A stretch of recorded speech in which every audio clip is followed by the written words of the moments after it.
Satyabama Institute of Science and Technology, Chennai and Sriperumbudur. அதைத் தொடர்ந்து இதில் இடம்பெறாதவர்களும் அனுமதிக்கப்பட்டிருக்கிறார் என்று சொன்னால் இதில் இந்த அரசு எவ்வளவு முக்கியத்துவம் தந்து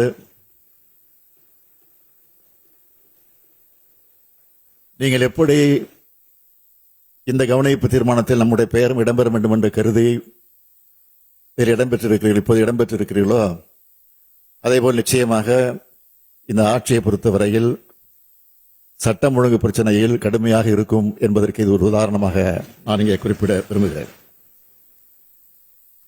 திருநெல்வேலி மாவட்டம், திருநெல்வேலி மாநகரம் மூர்த்தி ஜஹான் தைக்கா தெரு பகுதியில் வசித்து வந்த ஓய்வு பெற்ற காவல்துறை உதவி ஆய்வாளர் திரு ஜாகிர் ஹுசேன் என்பவர் நேற்று அதிகாலை திருநெல்வேலி நகர தெற்கு மோன் பகுதியில் சென்று கொண்டிருந்த போது அடையாளம் தெரியாத சில நபர்களால் வழிமறித்து தாக்கியதில் அவர் சம்பவ இடத்திலேயே உயிரிழந்துள்ளார்.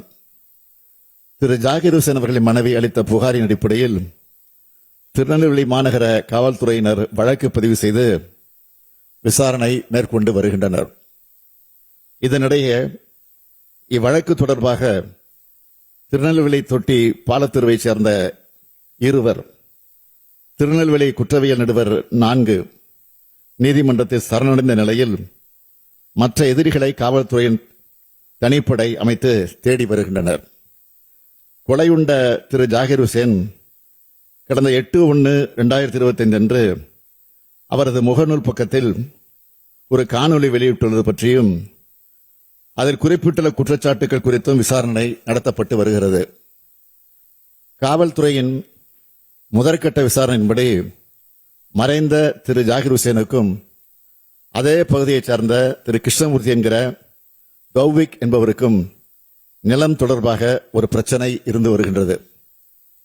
இடப்பிரச்சனை தொடர்பாக கிருஷ்ணமூர்த்தி என்கிற தௌவிக் மற்றும் அவரது மைத்துனர் அக்பர் பாஷா ஆகியோர் திரு ஜாகிர் ஹுசேன் மீதும் திரு ஜாகிர் ஹுசேன் அவர்கள் எதிர்த்தரப்பினர் மீதும் மாறி மாறி புகார் மனுக்களை அளித்துள்ளனர்.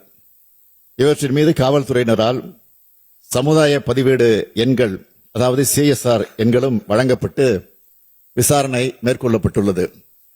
திரு ஜாகிர் ஹுசேன் அவர்கள் தனது உயிருக்கு அச்சுறுத்தல் இருப்பதாக சமூக வலைத்தளங்களில் வீடியோ வெளியிட்டதை தொடர்ந்து ஏற்கனவே பதியப்பட்ட CSRின் அடிப்படையில் அவரை அச்சுறுத்துவதாக குறிப்பிட்ட எதிர்த்தரப்பினரை திருநெல்வேலி மாநகர காவல் நிலையத்திற்கு அழைத்து காவல்துறையினர் விசாரித்துள்ளனர்.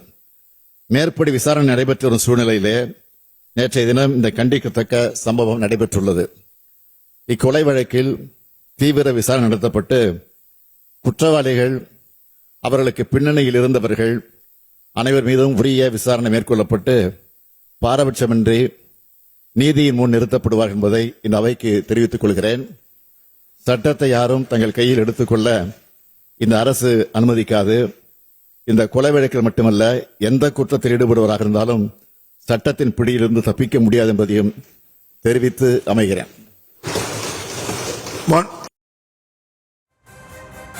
Satyabama Institute of Science and Technology, Chennai and Sriperumbudur.